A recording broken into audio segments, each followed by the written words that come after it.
Hello and welcome to Darshan IAS. In this session, we are going to discuss Bertrand Arthur William Russell. Russell एक British philosopher है जो कि analytical philosophy को belong करता है।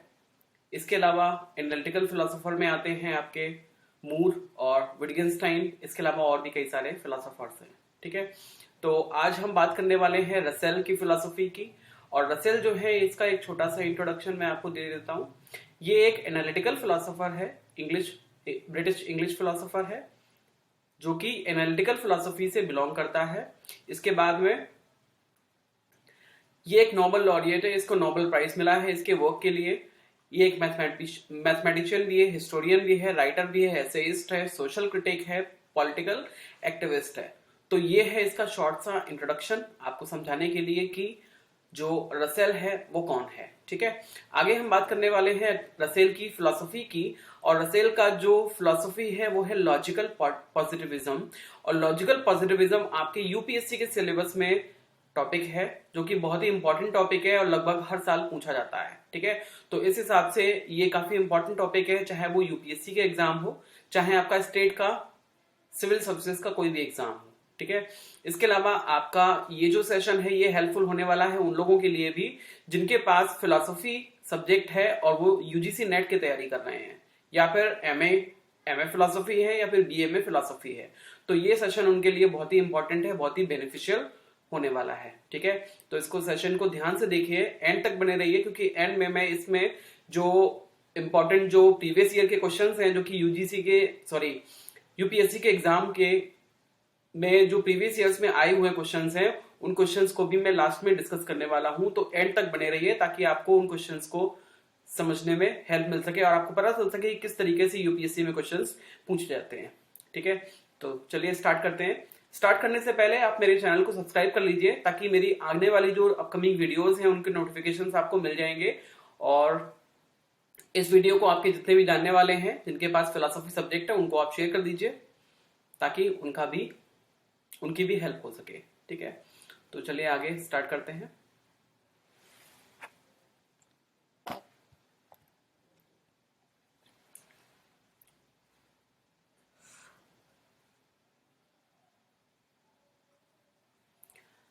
Start करेंगे इसकी जो फिलॉसफी है लॉजिकल एटमिज्म से। लॉजिकल एटमिज्म क्या है इसको हम आज समझने वाले हैं अकॉर्डिंग टू रसेल। ठीक है, by atom atomic logical atomism में सबसे पहले हमें ये समझना पड़ेगा एटम का मतलब क्या है according to Russell. Russell meant that point in analysis where for the analysis is not possible. जैसे कि हम देखते हैं किसी भी चीज को बनाने में क्या होता है, उसका जो सबसे छोटी इकाई होती है, सबसे छोटी यूनिट होती है, वो क्या होता है, एटम होता है। ठीक है, एटम जिसको हम परमाणु कहते हैं। तो इसी तरीके से जो रसेल है वो ये कहता है कि किसी भी चीज को समझने के लिए, अगर हम बात करते हैं फिलॉसफी की, तो फिलॉसफी को समझने के लिए हम किसका यूज करते हैं, हम स्टेटमेंट्स का यूज करते हैं, प्रपोजिशंस का यूज करते हैं। ठीक है ना, अभी मैं आपको जो समझा रहा हूं वो किस में समझा रहा हूं, प्रपोजिशंस में तो समझा रहा हूं, स्टेटमेंट में तो समझा रहा हूं, यानी कि सेंटेंसेस में समझा रहा हूं। जो सेंटेंस होता है वो प्रपोजिशन होता है, अगर उसकी कुछ वैल्यू ट्रू या फॉल्स में हो सकती है, जिसको हम आगे समझने वाले हैं। ठीक है, जिसको हम विटगेनस्टाइन में समझेंगे। यहां पे बस इतना समझ लीजिए कि कोई भी ऐसा स्टेटमेंट जिसकी वैल्यू ट्रू या फॉल्स हो सकती है तो उसको हम प्रपोजिशन बोलते हैं। जैसे कि अगर मैं आपसे ये बोलता हूं कि मैं एक टीचर हूं, ये एक प्रपोजिशन है क्योंकि इसकी वैल्यू ट्रू या फॉल्स है। ये क्या है, ये ट्रू है। ठीक है, मैं एक फिलोसफी का टीचर हूं, फिलोसफी का प्रोफेसर हूं, तो ये क्या है, ये एक प्रपोजिशन है। इसी तरीके से अगर मैं ये कहता हूं कि मैं एक साइंटिस्ट हूं, तो ये भी एक प्रपोजिशन है क्योंकि ये फॉल्स है। इसका मतलब ये है कि कोई ऐसा प्रपोजिशन, कोई ऐसा स्टेटमेंट जिसकी वैल्यू ट्रू या फॉल्स हो सकती है उसको हम प्रपोजिशन बोलते हैं। क्लियर है। अब एक और मैं बोलता हूं कि कम इनटू माय क्लास। ठीक है, तो ये क्या था, ये एक प्रपोजिशन नहीं है क्योंकि इसकी वैल्यू ट्रू या फॉल्स नहीं हो सकती। क्लियर है, ये क्या है, ये सिर्फ एक कमांड है, ये सिर्फ एक ऑर्डर है, तो ये एक प्रपोजिशन नहीं कहलाएगा। ऐसे प्रपोजिशन जिनकी वैल्यू ट्रू या फॉल्स होती है और जो हमें कुछ इंफॉर्मेशन देते हैं उसको हम प्रपोजिशन बोलते हैं, जिनकी हेल्प से हम किसी भी चीज को समझते हैं। तो रसेल ये कहता है कि ऐसा कोई भी प्रपोजिशन जिसको फर्दर एनालाइज नहीं किया जा सकता और जिसका सिर्फ एक ही मीनिंग निकलता है, सिंगल मीनिंग निकलता है, और जिससे हम किसी भी चीज को समझ जाते हैं। ठीक है, तो उसको हम कहते हैं एटम। एटम कहते हैं, और दिस इज कॉल्ड लॉजिकल एटमिज्म। क्यों? क्योंकि उस प्रपोजिशन से हम कुछ लॉजिक लगाते हैं, उस लॉजिक के थ्रू हम स्टेटमेंट को समझते हैं, और स्टेटमेंट के थ्रू हम चीजों को समझते हैं, ठीक है ना। जैसे कि हम फिलोसफी को समझते हैं तो फिलोसफी में प्रपोजिशंस होते हैं। अब प्रपोजिशंस के थ्रू हम क्या करते हैं, प्रपोजिशंस के थ्रू हम फिलोसफी को समझते हैं। इसका मतलब ये है कि जो प्रपोजिशंस है वो क्या है, एटम्स है। क्लियर? आगे बात करते हैं। Russell meant that point in which analysis where further analysis not possible, यानी कि उसको फर्दर एनालाइज नहीं किया जा सकता, जिसका एक ही मतलब निकलेगा और कोई मतलब उसका नहीं निकाला जा सकता। In other words, logical atom is the irreducible element of logical analysis, यानी कि कोई ऐसा एटम जिसको हम लॉजिकली फर्दर एनालाइज नहीं कर सकते, ठीक है ना, उसको और रिड्यूस नहीं कर सकते, ठीक है। नेक्स्ट, दस Russell tries to find irreducible elements through logical analysis instead of physical और chemical analysis, यानी कि रसेल क्या करता है, ये जो एनालिसिस है एटम्स की, जो एनालिसिस है उसको वो फिजिकल या केमिकल एनालिसिस नहीं कर रहा है कि इसकी फिजिक्स क्या कहती है, इसका केमिस्ट्री क्या कहती है, वो इसकी बात नहीं करता, वो लॉजिकल एनालिसिस की बात करता है। और उसके लिए जो एटम्स हैं वो क्या है, वो प्रपोजिशंस हैं। क्लियर है? Russell writes the reason that I call my doctrine logical atomism is because the atoms are logical atoms not physical atoms, यानी कि वो कौन से एटम्स की बात करता है, वो उन एटम्स की बात करता है जो कि लॉजिकल हैं, ना कि फिजिकल हैं, ठीक है। यानी कि उनका कोई फिजिकल एग्जिस्टेंस नहीं है। कैसा एग्जिस्टेंस है? उनका लॉजिकल एग्जिस्टेंस है। According to logical atomism the world does not consist of things but facts, यानी कि जो रसेल है वो ये कहता है कि जो दुनिया में जो चीजें हैं, जो ऑब्जेक्ट्स हैं, यानी कि खुद अपने आप में दुनिया भी तो एक चीज है, ठीक है ना, तो वो क्या है, वो कोई ऑब्जेक्ट नहीं है, बल्कि वो क्या है, वो कुछ फैक्ट है, वो एक फैक्ट है, क्योंकि मैं आपको फैक्ट के थ्रू ही तो बता रहा हूं कि दुनिया क्या है। क्लियर है? That nothing having certain properties and standing a certain relationships, that something having certain properties and standing in certain relationship, और हर चीज में क्या है, हर चीज में कुछ प्रॉपर्टीज होती हैं और उसमें कुछ, उन प्रॉपर्टीज के बीच में कुछ ना कुछ रिलेशन होते हैं, रिलेशनशिप्स होती हैं टू वन अनदर, एक दूसरे के बीच में। The ultimate fact are atomic and that they are logically independent of one another and are irresolvable into simpler facts, यानी कि जो अल्टीमेट फैक्ट्स होते हैं वो क्या होते हैं, वो एटॉमिक होते हैं, यानी कि सबसे छोटे होते हैं और वो आपको ट्रू इंफॉर्मेशन देते हैं, और वो क्या होते हैं, वो लॉजिकली इंडिपेंडेंट होते हैं, वो किसी और के ऊपर डिपेंडेंट नहीं होते, तभी तो अपना पूरा मीनिंग दे पाते हैं, ठीक है ना, ऑफ वन अनदर, एक दूसरे से, एंड इररिजॉल्वेबल इनटू सिंपलर फैक्ट्स, और उनको सिंपलर फैक्ट्स में रिजॉल्व नहीं किया जा सकता, वो अपने आप में पूरा मीनिंग देने में कैपेबल होते हैं। Reality is thus pluralistic and atomistic in nature and can be grasped by logical thinking through propositions. इस तरीके से हम कह सकते हैं कि जो रियलिटी है वो कैसी है, वो प्लूरलिस्टिक है और एटमिस्टिक है। प्लूरलिस्टिक का मतलब ये है कि हम जो है रियलिटी को कई सारे रिलेशंस में देखते हैं, ठीक है ना। एटमिस्टिक का मतलब ये है कि जो लॉजिकल एटम है वो क्या है, वही हमें रियलिटी से रूबरू करा रहा है, ठीक है, तो उसका नेचर कैसा होगा, प्लूरलिस्टिक होगा और एटमिस्टिक होगा, ठीक है। And that can be grasped by logical thinking through propositions, और प्रोपोजिशंस के थ्रू हम उसको लॉजिकल थिंकिंग से समझ सकते हैं। Clear? The two aspects of logical atomism, logical atomism के दो एस्पेक्ट्स होते हैं, दो पहलू होते हैं, वो क्या, पहला फैक्चुअल एस्पेक्ट, दूसरा लॉजिकल और लिंग्विस्टिक एस्पेक्ट, ठीक है। फैक्चुअल एस्पेक्ट की बात करते हैं, ये क्या होता है, according to Russell the things that are known directly are atomic facts, यानी कि जिन जिन चीजों को हम देखते हैं वो सब क्या है, वो सीधा एटॉमिक फैक्ट्स हैं, वो चीजें नहीं है। दे आर सिंपलेस्ट एंटाइटीज, और वो अपने आप में सिंपलेस्ट एंटाइटीज है जिनको फर्दर डिवाइड नहीं किया जा सकता, they can not be analyse further, जिनको फर्दर एनालाइज नहीं किया जा सकता। दे आर लॉजिकली सिंपल, वो बहुत ही लॉजिकली सिंपल होती है, जैसा बताया जाता है बस वैसा ही होता है, ठीक है। अगर मैं आपसे ये कहता हूं my name is Saurabh Gupta, that's it, या तो ये ट्रू है या फॉल्स है, ये ट्रू है क्योंकि सच में मेरा नाम सौरभ गुप्ता है, इसको फर्दर एनालाइज नहीं किया जा सकता, इसका कुछ और मतलब नहीं निकाला जा सकता, ठीक है। तो ये क्या है, ये एक एटॉमिक फैक्ट है।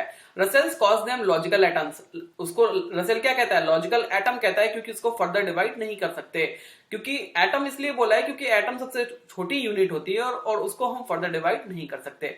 व्हाटएवर कॉरेस्पॉन्ड्स टू सिंपल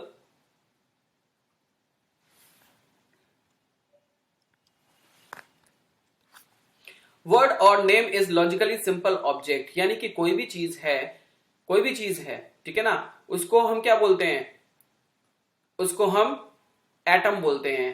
ठीक है, रसेल की लैंग्वेज में इसको हम क्या बोलते हैं, एटम बोलते हैं। और वो क्या है, लॉजिकली अपने आप में सिंपल ऑब्जेक्ट है जो कि अपना इंट्रोडक्शन आपको देती है। ठीक है,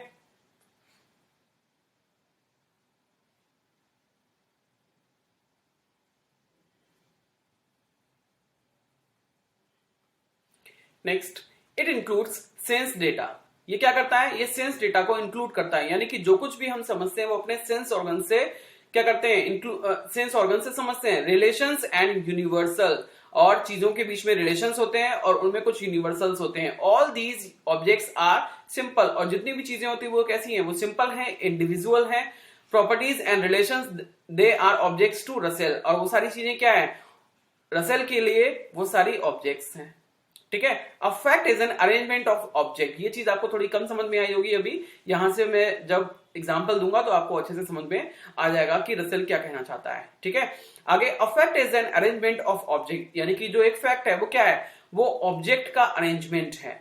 किस तरीके से आपको ऑब्जेक्ट को समझना है उसको वो समझाने के लिए अरेंजमेंट करता है। ठीक है, logical एटमिज्म had this ideal in their mind. Logical atomists had this ideal in their mind that the world can be explained in terms of particular positive facts. यानी कि जो लॉजिकल एटमिस्ट हैं वो ये कहते हैं कि जो दुनिया है उसको आपको समझने के लिए पॉजिटिव फैक्ट्स की जरूरत पड़ती है, जिनको Russell calls them atomic facts, जिसको रसेल ने एटॉमिक फैक्ट्स बोला है। ठीक है, they are only particular positive facts, no other types of facts, यानी कि ये क्या है, ये अपने आप में पर्टिकुलर पॉजिटिव फैक्ट्स हैं जो कि आपको इंफॉर्मेशन देते हैं, नॉलेज देते हैं, और कोई भी दूसरी तरीके के फैक्ट्स नहीं होते।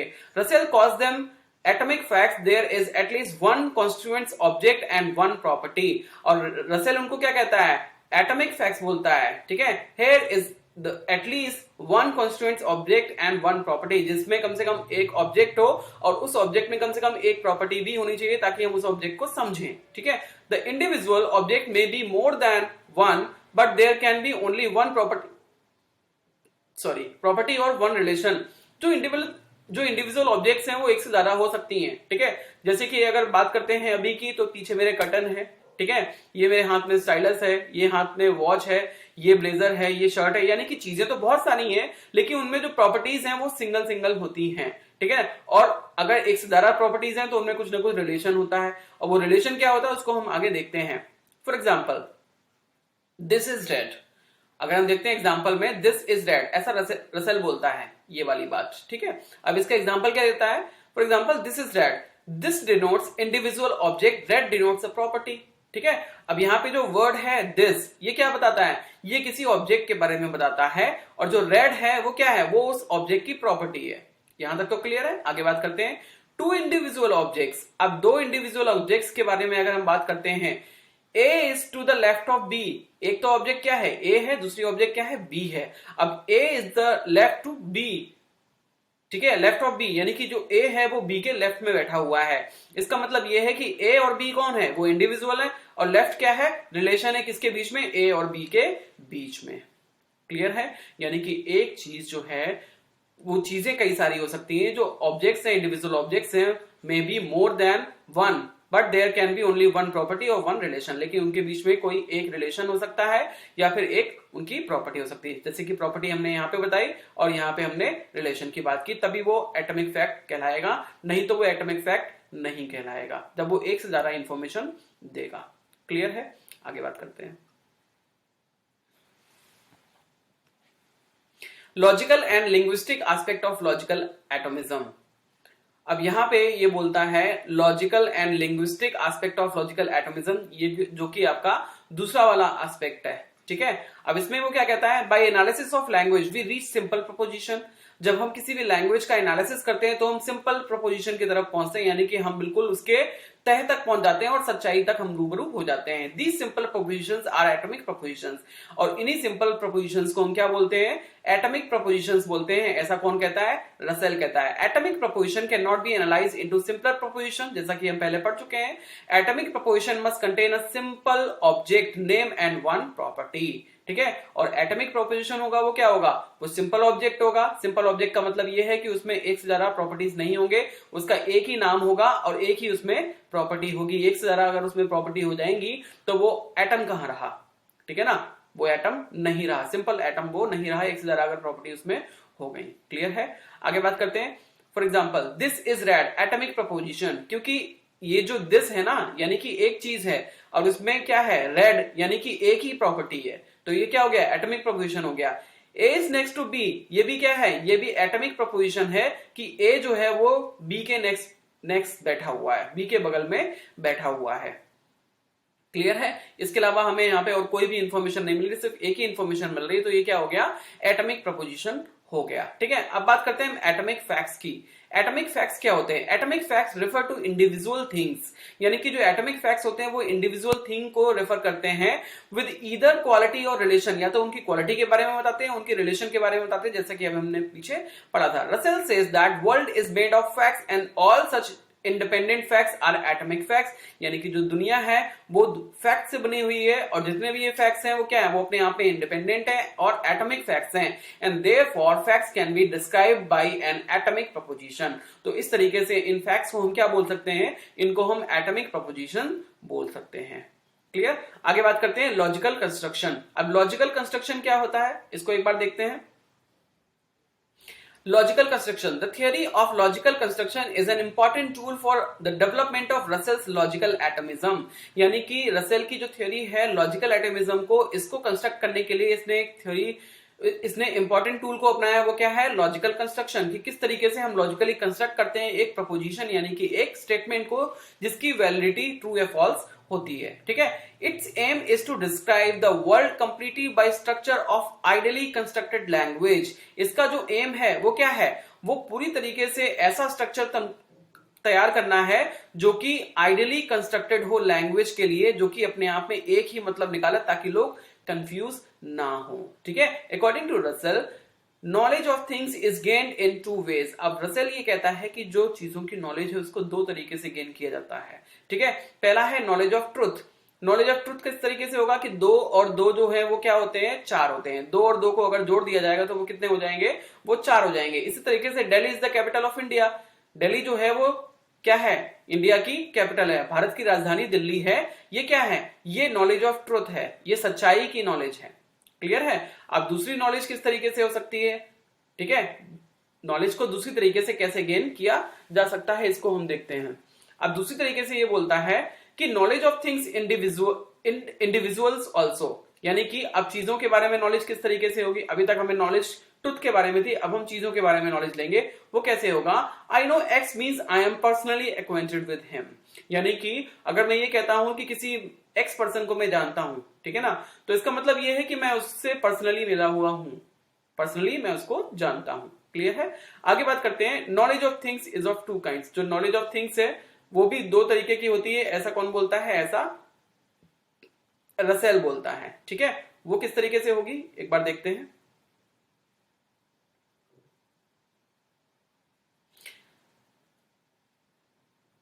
Something known directly that is without any mediate knowledge, यानी कि किसी भी चीज को हम बिना मीडिएट नॉलेज के, यानी कि बिना किसी दूसरी नॉलेज के सहारे के हम उसको डायरेक्टली अगर समझ लेते हैं तो वो कहलाती है क्या? Knowledge by acquaintance. तो उसको हम बोलते हैं knowledge by acquaintance. According to Russell के according what is knowledge directly is sense data, यानी कि जो कुछ भी नॉलेज है, अगर हमें कोई डायरेक्टली नॉलेज मिल रही है तो उसको हम क्या बोलते हैं? उसको हम सेंस डेटा से लेते हैं। ठीक है, जैसे कि आप अभी मुझे देख पा रहे हो और आप बोलते हो कि ये तो सौरभ सर हैं, तो ये क्या है? आपने आंखों से देख के ही तो अंदाजा लगाया ना कि मैं सौरभ सर हूं। ठीक है ना, तो ये क्या है? ये आपको डायरेक्ट नॉलेज मिल रही है किससे? सेंस डेटा से। और सेंस डेटा आपको कहां से मिला? आंखों से। आपने सेंस किया क्योंकि आपकी जो आंख है वो आपके सेंस ऑर्गन्स है। ठीक है, this sense data is directly apprehended by perceiver and has no room for error. और इस तरीके का जो क्या है सेंस डेटा है उसको आप डायरेक्टली अपेरेंट करते हो और इसके लिए इसमें कोई भी एरर नहीं होती है, ऐसा रसेल बोलता है। And include sense data of the world, memory, self etcetera. और इस तरीके की नॉलेज में आपका सेंस डेटा जो है वो क्या करता है? वर्ल्ड की नॉलेज देता है, मेमोरी आपकी जो होती है वो आपको समझने में हेल्प करती है, और की जो सेल्फ है उसको आपको समझने में हेल्प मिलती है। This sense data is called hard data because it is beyond doubt while all physical objects are only soft data. Clear है? अब रसेल ये कहता है कि ये जो आपका सेंस डेटा है ये हार्ड डेटा इसलिए है क्योंकि ये किसी भी डाउट के परे है, इससे आपको कोई भी डाउट नहीं होता। जैसे कि आपने अभी मुझे देखा, आप बोलते हो तो सौरभ सर है, तो इसमें कोई डाउट वाली बात नहीं है क्योंकि ये हार्ड डेटा है, ठीक है, ये बियॉन्ड डाउट है, इसमें कोई भी डाउट वाली बात नहीं है। While all physical objects are only soft data, जबकि जो फिजिकल ऑब्जेक्ट्स हैं वो अपने आप में सिर्फ सॉफ्ट डेटा है, क्योंकि उनके बारे में जो आप नॉलेज बनाते हो वो हार्ड डेटा है। क्लियर है? Next, knowledge by description. Second है आपका, दूसरी तरीके से जो नॉलेज मिलती है वो क्या है, वो नॉलेज बाय डिस्क्रिप्शन, कि हम डिस्क्रिप्शन के थ्रू कोई नॉलेज को गेन करते हैं। अब वो कैसे होता है? Knowledge by description is based on some previous knowledge, यानी कि अगर हम कोई नॉलेज प्रीवियस नॉलेज के बेस पे लेते हैं तो उसको हम कहते हैं knowledge by description. It is mediate knowledge of external world, यानी कि जो एक्सटर्नल वर्ल्ड है, फिजिकल वर्ल्ड है, उसके बारे में हमें जो नॉलेज मिलती है, मीडिएट नॉलेज, यानी कि बीच में कोई मीडिएटर भी होता है, ठीक है, which is dependent on knowledge acquired by sense data, और वो किसके ऊपर डिपेंडेंट होता है? सेंस डेटा के ऊपर डिपेंडेंट होता है। क्लियर है? यानी कि जो भी नॉलेज हमें सेंस डेटा के ऊपर डिपेंडेंट है, वो नॉलेज जो है अगर उसके बीच में कोई क्या है, मीडिएट नॉलेज है, तो वो कौन सा है? हमारा नॉलेज बाय डिस्क्रिप्शन है, ठीक है। Physical objects are cause of sense data, physical objects जो होते हैं वो सेंस डेटा का कॉज होते हैं, which we directly experience as this view is held by Locke, ऐसा लॉक ने कहा था। लॉक कौन है? लॉक, बर्कले और ह्यूम, ये कौन है? ये कौन है?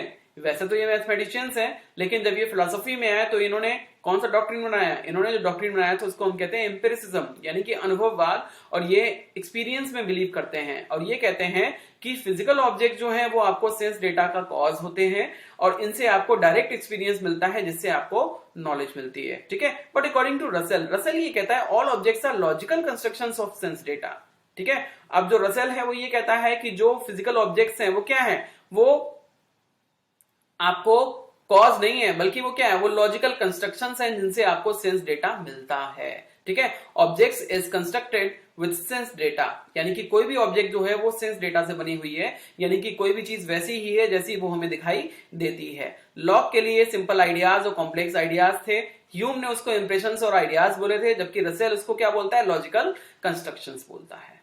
क्लियर? नेक्स्ट,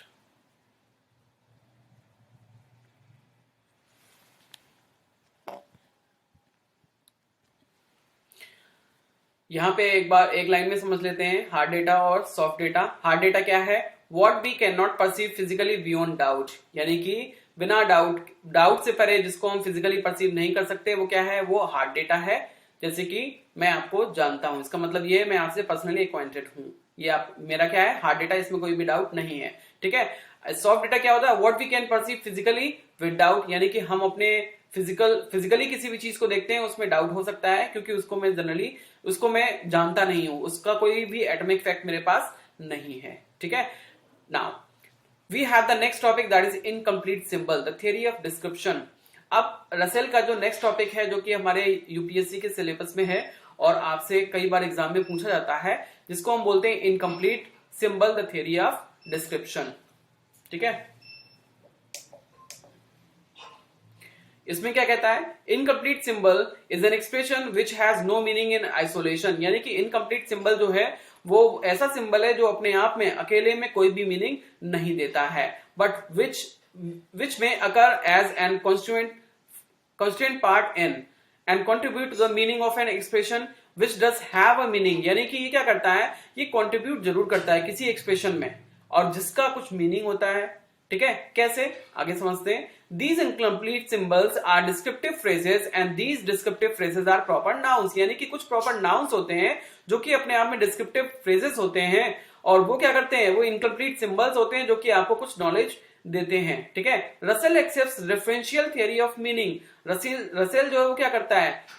मीनिंग के लिए रेफरेंशियल थ्योरी देता है, और रेफरेंशियल थ्योरी का मतलब क्या है? आगे समझते हैं। Every word refers to some object, वो ये कहता है कि कोई भी वर्ड जो है वो किसी न किसी ऑब्जेक्ट को रेफर करता है, और वो वर्ड जिस ऑब्जेक्ट को रेफर करता है वो ऑब्जेक्ट वही कहलाती है, और वो ऑब्जेक्ट हम उसको वही समझते हैं। क्लियर है? जैसे कि अगर एक वर्ड है स्टाइलस, और स्टाइलस वर्ड इस ऑब्जेक्ट को रेफर करता है, इसका मतलब ये जो ऑब्जेक्ट है वो क्या है? वो स्टाइलस है, हम ऐसा समझते हैं, हम ऐसा मानते हैं। क्लियर है? However, the theory of description shows how through the folly use of analysis of language, we are misled by specious arguments into believing what is fictitious or non-existence to actually to be true. ठीक है? For example, the present king of France is wise despite there being no present king of France. अब जैसे कि अगर हमें ये बोला जाता है कि जो प्रेजेंट किंग ऑफ फ्रांस है वो कैसा है, वो बुद्धिमान है, वो वाइज है, जबकि हमें ये पता ही नहीं है कि फ्रांस में प्रेजेंट में किंग है भी या नहीं, ठीक है ना, जबकि फ्रांस में प्रेजेंट में किंग है ही नहीं, वहां तो किंग वाला तो सिस्टम है ही नहीं, ठीक है ना। आगे बात करते हैं, consider the example of the present king of France is wise, this proposition can be logically structured as. अब इस प्रोपोजिशन को हम कैसे लॉजिकली स्ट्रक्चर करेंगे, इसको एक बार देखते हैं। अब देखो, the present king of France is wise, ये अपने आप में लॉजिकल कंस्ट्रक्शन तो नहीं है। लॉजिकल कंस्ट्रक्शन अगर ये होता तो ये अपने आप में एटॉमिक फैक्ट बन जाता और अब हमें क्या देता, हमें बिल्कुल ऐसी नॉलेज देता जिसपे हम कोई भी डाउट नहीं कर सकते थे, जो कि हमें सिंगल नॉलेज देता, उसको कोई भी और मतलब नहीं निकलता, लेकिन इसके कई सारे मतलब निकल रहे हैं। कैसे? Something is present in king of France, something is present is the present king of France, यानी कि फ्रांस का कोई प्रेजेंट किंग है, वो कोई चीज है, ठीक है, पहला ये मतलब निकल रहा है। दूसरा क्या है, only one king is the present king of France, यानी कि फ्रांस में प्रेजेंट का जो किंग है वो सिर्फ एक ही है, ऐसा मतलब भी निकल रहा है। That king whoever is the present king of France is wise, यानी कि ऐसा किंग जो कि प्रेजेंट में फ्रांस का किंग है वो क्या है, वो वाइज है। अब इसके तीन मतलब निकल आए। अब एक चीज के अगर तीन मतलब निकलते हैं, इसका मतलब ये है कि वो एटॉमिक फैक्ट नहीं है, क्योंकि हमने इस फैक्ट को क्या किया है, तीन तरीके से इसको हमने फर्दर एनालाइज कर लिया है, तीन स्टेटमेंट्स में हमने इसको एनालाइज कर लिया है, 1, 2 एंड 3। इसका मतलब ये है कि ये एटॉमिक फैक्ट नहीं है, क्योंकि ये एटॉमिक फैक्ट नहीं है इसलिए कुछ तो होगा। ये क्या है, ये है एक incomplete symbol, the theory of description. Clear है ना? आगे बात करते हैं।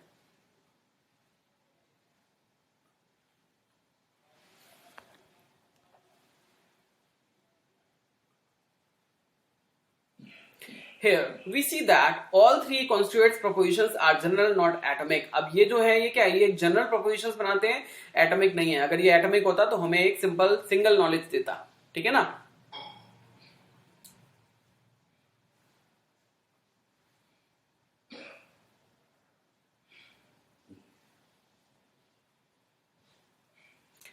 Next, only atomic propositions can denote facts, यानी कि सिर्फ एटॉमिक प्रोपोजिशंस होते हैं वही फैक्ट्स को डिनोट करते हैं, बाकी के जो प्रोपोजिशंस होते हैं वो क्या करते हैं, वो फैक्ट्स को डिनोट नहीं करते, वो जनरल फैक्ट्स होते हैं, वो एटॉमिक नहीं होते हैं। हेंस दिस फ्रेज, इस तरीके से हम कह सकते हैं the present king of France is definite descriptive phrase. ये क्या है, एक डिस्क्रिप्टिव फ्रेज है जिसको हमने डिस्क्राइब किया है।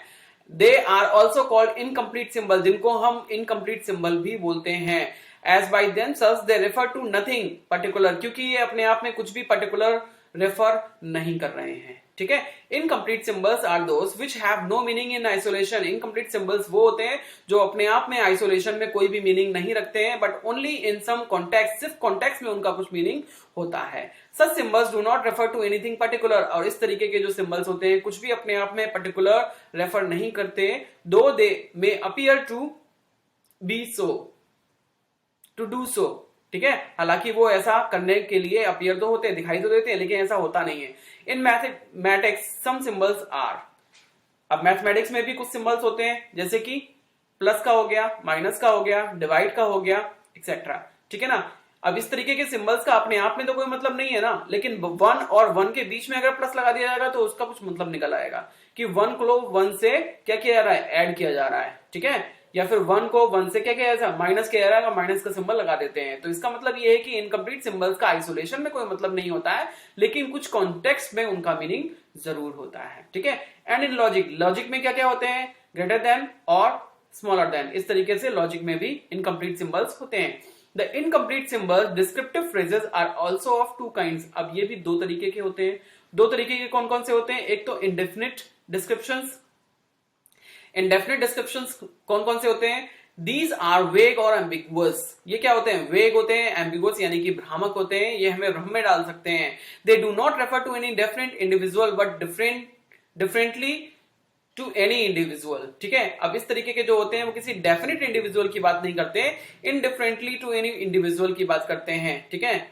अलग अलग लोगों की बात करते हैं, मैं कुछ और मतलब निकालूंगा, आप कुछ और मतलब निकालोगे, कोई तीसरा व्यक्ति होगा वो उसका कुछ और मतलब निकाल लेगा, ठीक है। The examples of indefinite descriptions are a man, an author, a river, etcetera, ठीक है। अगर मैं आपको ये बोलता हूं अ मैन, तो मैन को आप कोई भी समझ सकते हो, आप राम समझ सकते हो, कोई दूसरा श्याम समझ सकता है, कोई तीसरा घनश्याम समझ सकता है। एन ऑथर को आप शेक्सपियर समझ सकते हो, ठीक है, मैं चार्ल्स डिकेंस समझ सकता हूं, कोई और होगा वो उसको वॉल्ट विटमैन समझ लेगा। अगर रिवर की बात करते हैं तो कोई इसको गंगा समझेगा, कोई यमुना समझेगा, कोई नाइल समझेगा, कोई इसको अमेजोन समझेगा, ठीक है ना। मैन, एन ऑथर और a river can refer to और to apply to any man और any author of the river और एनी रिवर, ठीक है। अ रिवर में भी डिनोट गंगा, यमुना, नर्मदा, अमेजोन और any river in the world, therefore it is indefinite description. इस तरीके से ये क्या है, ये इनडेफिनिट डिस्क्रिप्शन है, ये डेफिनेट डिस्क्रिप्शन नहीं है। इसका मतलब इस तरीके के जो सिंबल्स हैं वो क्या है, वो इनकम्प्लीट सिंबल है।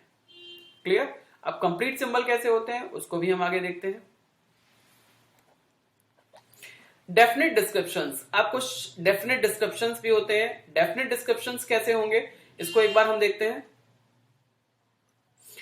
The definite descriptions are the very opposite to indefinite description, ये इनडेफिनेट के उल्टे होते हैं। Whereas the latter have the no definite object or of reference और the former have a definite object of reference. Secondly, whereas indefinite descriptions must each be applicable to at least more than one individual, the definite description must not apply to more than one. यानी कि जो indefinite होते हैं वो एक से ज्यादा को अप्लाई हो जाते हैं, लेकिन जो definite डिस्क्रिप्शन है वो एक को ही अप्लाई होते हैं। जैसे कि for examples of definite descriptions are the prime minister of India. अगर मैं बात करता हूं the prime minister of India की, तो वो एक ही पर्सन हो सकता है और कोई नहीं हो सकता। अगर हम बात करते हैं the present prime minister of India, तो वो कौन हो जाएंगे, तो वो पीएम नरेंद्र मोदी हो जाएंगे, ठीक है। The author of Mahabharata, the only one person, that is Ved Vyas, ठीक है। The man who shot Mahatma Gandhi, कौन है, Godse, Nathuram Godse, only one person. The father of philosophy, only one person, that is Socrates, ठीक है ना। तो इसका मतलब ये है कि इस तरीके के जो फैक्ट्स हैं ये क्या है, ये डेफिनेट डिस्क्रिप्शन है इनका, और इनका सिर्फ एक ही मतलब निकलता है। इसका मतलब ये क्या है, ये एटॉमिक फैक्ट्स हैं और ये इनकम्प्लीट सिंबल नहीं कहलाएंगे। क्लियर।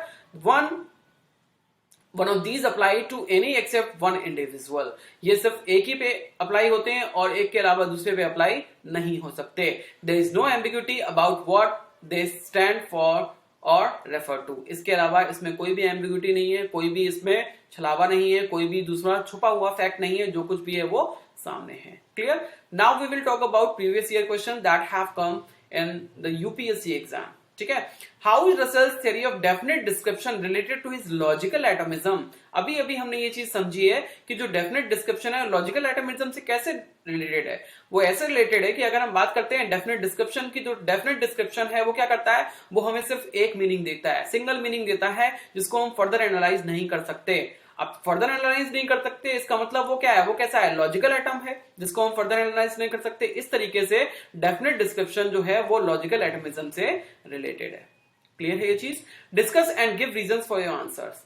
अब आराम से डिस्कस कीजिए और अपने रीजंस को दीजिए। ये 2018 में 15 मार्क्स का क्वेश्चन आया था। अब आप आराम से इस क्वेश्चन का आंसर दे सकते हैं।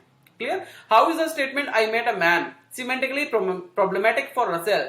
ये रसेल के लिए प्रॉब्लमेटिक इसलिए है क्योंकि मुझे नहीं पता कि वो मैन कौन था, ठीक है। I met a man, if I say I met PM Narendra Modi, that is not problematic for Russell. But if I say I met a man, that is semantically problematic for Russell. क्योंकि semantic का मतलब होता है meaning, इसका मतलब मैं कोई भी मीनिंग निकाल सकता हूं किससे मिला था मैं, ठीक है ना। इस तरीके से हम ये कह सकते हैं कि I met a man, this is not a definite description, this is indefinite description and this will be called, and this will not be considered as atomic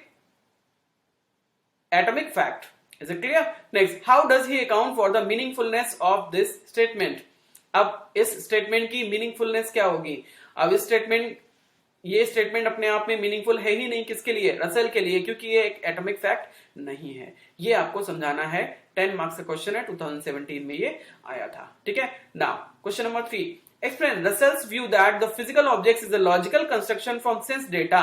why does he call his metaphysical view neutral monism. अब देखो, जो neutral monism है वो क्या है, वो atomic fact है, क्योंकि जो एटॉमिक फैक्ट है वो सिर्फ एक मीनिंग देता है और मोनिज्म का मतलब होता है एक। न्यूट्रल का मतलब ये होता है कि वो न्यूट्रल है, ना तो आपको कोई सही दिशा में ले जाएगा ना वो गलत दिशा में ले जाएगा, वो सिर्फ फैक्ट की बात करेगा, ना वो आपको ये कहेगा कि ये अच्छा है ना वो कहेगा ये गलत है। वो क्या करेगा, वो सिर्फ इंडिफरेंट रहता है और सिर्फ एक की बात करता है, वो क्या है, वो रियलिटी की बात करता है। ठीक है, इस तरीके से आप क्या करते हैं, the physical object is a logical construction from sense data. इसको आप कैसे समझाएंगे कि जो एक फिजिकल ऑब्जेक्ट है वो क्या है, लॉजिकल कंस्ट्रक्शन है किसका, सेंस डेटा का, क्योंकि उसको जो सेंस डेटा आपको मिल रहा है अपने सेंस ऑर्गन से, ठीक है, वो क्या है, वो लॉजिकल कंस्ट्रक्शन है, क्योंकि उससे आप क्या करते हो, किसी भी फिजिकल ऑब्जेक्ट को आप समझते हो। यानी कि अगर आपने आंखें खोली हैं और आंखों के सामने अगर ये स्क्रीन आपको दिखाई दे रही है और इसका बैकग्राउंड अगर आपसे मैं पूछूं कि कौन से कलर का है, तो आप क्या बोलोगे, व्हाइट। क्यों, क्योंकि जो व्हाइट है ये आपका लॉजिकल कंस्ट्रक्शन है, ये आपका जो व्हाइट है ये लॉजिकल कंस्ट्रक्शन है। लॉजिकल कंस्ट्रक्शन इसलिए क्योंकि आपको ट्रू नॉलेज दे रहा है, ठीक है, और व्हाइट के अलावा कोई और आप आंसर दोगे ही नहीं। तो इसका मतलब क्या है, ये आपको सेंस डेटा से मिल रहा है, सेंस डेटा आपके आंखों से आपको मिला, और लॉजिकल कंस्ट्रक्शन इसलिए क्योंकि इसका आपको बिल्कुल सिंगल मीनिंग मिल रहा है और वो क्या है, व्हाइट। क्लियर, इस तरीके से आप इस तरीके के क्वेश्चंस का आंसर देंगे। ठीक है, I hope I have made clear the philosophy of Bertrand Arthur William Russell. ठीक है, ये चैप्टर आपको कैसा लगा आप अपने कमेंट बॉक्स में जरूर बताइएगा। If you still have any doubt you can write down in the comment box. If you have any query और any suggestion you are most welcome to write down in the comment box. ठीक है, if you like this video please hit the like button and share with your friends who have philosophy optional or philosophy in their any course. Clear? Thank you so much for joining my class. If you have requirement for PDF notes of philosophy optional for UPSC or any state PCS exam or civil services exam, then you can download from my website, that is www.darshanies.com. I hope the session was interesting for you. Thank you so much for joining my class. Thank you. Have a good day. Good luck.